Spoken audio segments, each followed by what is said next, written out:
Hi, I'm Barbara Purvis, recently retired from the National Center on Deaf Blindness, and I'm here today with Megan Cody, who is with the National Center of Deaf Blindness now, continuing my work with early identification of infants and children and early intervention practices for those kids and their families. Hi, Megan. Hi, Barb. Thanks for having me today. I'm so glad you're here in lots of ways.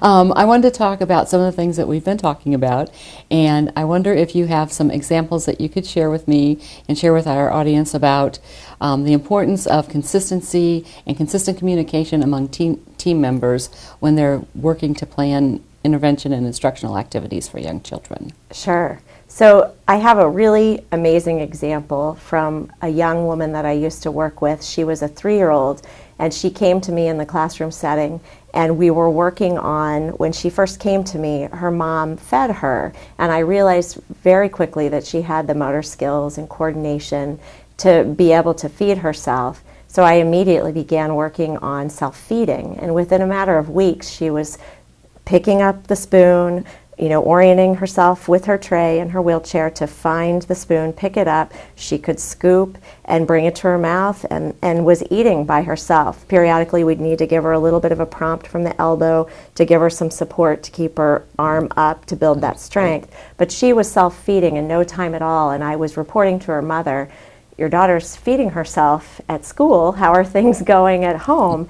And she didn't believe me. So I said, "Come on to school and let's watch this routine. But when you come, I don't want her to see that you're there." So I had her come and stand in the corner of the room and positioned her daughter where her daughter couldn't see that her mom was in the room. Had her get 3/4 of the way through the meal and then gestured to her mom to say, "Come on over so that your daughter can realize you've been watching." And her daughter had her spoon in her hand, had her mouth open, ready to stick the food into her mouth, at which point she saw her mom, immediately dropped the spoon and put her head down and started moaning as if to indicate, "Mom, come feed me." And so it was a real aha moment for her mom that she could trust me, that really her daughter was feeding herself at school, but that she was underestimating what her daughter could do at home. And that the importance of having a consistent routine between home and school was really vital for the development of her daughter. And to keep those expectations up and assume that if it happens one place, it should and could happen another place. Exactly. And that slowing down, when possible, in the morning to get her daughter to be able to feed herself, because it took a little bit longer, was also critical. So she needed to realize the importance of waking up a few minutes earlier so that she could give her daughter the time that she needed to have her meal before she came to school. Great, thank you. And nothing teaches like a good example. So we've also been talking about consistency in routines and using symbols and how to make sure that you've made the right choice and when and how to use symbols. Do you have any examples about that? Yes, so I've had some teams that I worked with in the past where when we were transitioning a child from Part B to Part C, we had set up what we believed to be really awesome schedules with objects that represented key transitions in the child's day. And what we have found that sometimes gets confused is when the child's transitioning from Part B to Part C or from classroom to classroom or provider to provider, sometimes they were associating the symbol that they were using for a particular activity to mean that that was that interaction that they were doing with that child, when really what it was that symbol had become their symbol for them. And so then that gets a little bit confusing because let's say they used a foam block, a small piece of foam that they had labeled that said PT on it.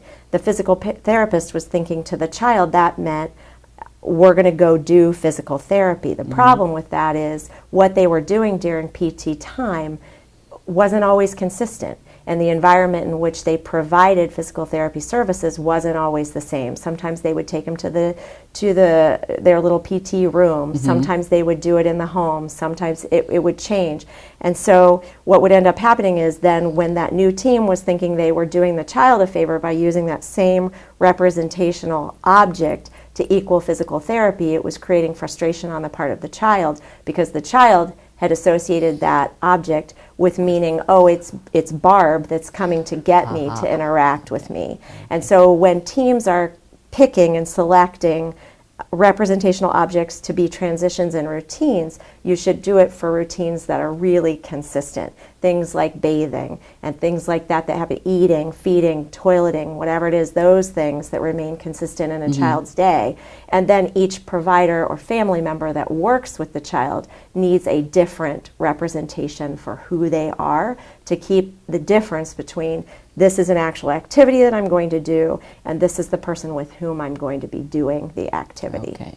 All right. So it's important to remember that you need a symbol, or we need more than one symbol, a symbol that represents the person and a symbol that represents the activity. Yes. And ways to make sure that the child has time to learn that and that people use that consistently and reinforce that and help the child make the distinction between the person and the activity. Yes. Okay. Very much. All right. Okay. One more story, if you have any more.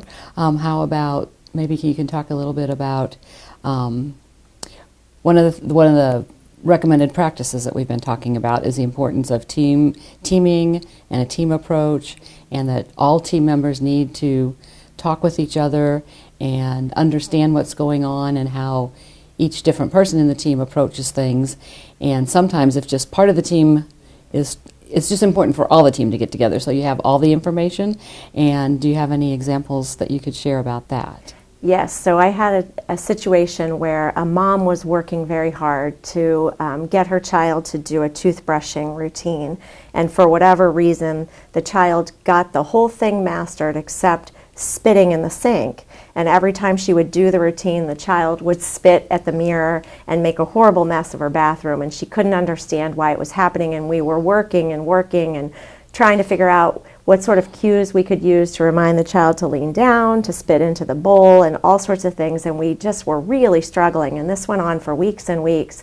And finally we invited the father, who the parents were divorced, into a meeting, and he had sort of an oopsie moment where he realized, for an efficiency standpoint, he was having the child brush their teeth in the shower. And so he was allowing the child to spit all over themselves and the shower.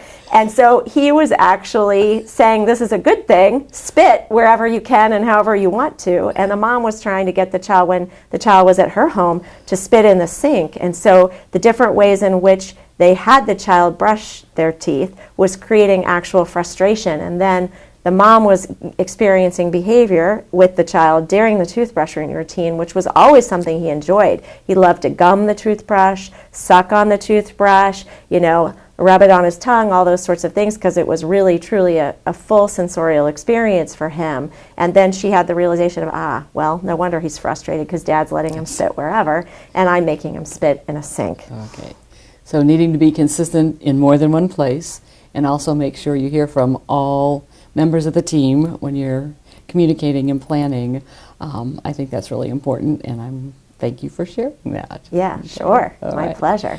Okay, well, thank you. Yes, thank you. Keep up the good work.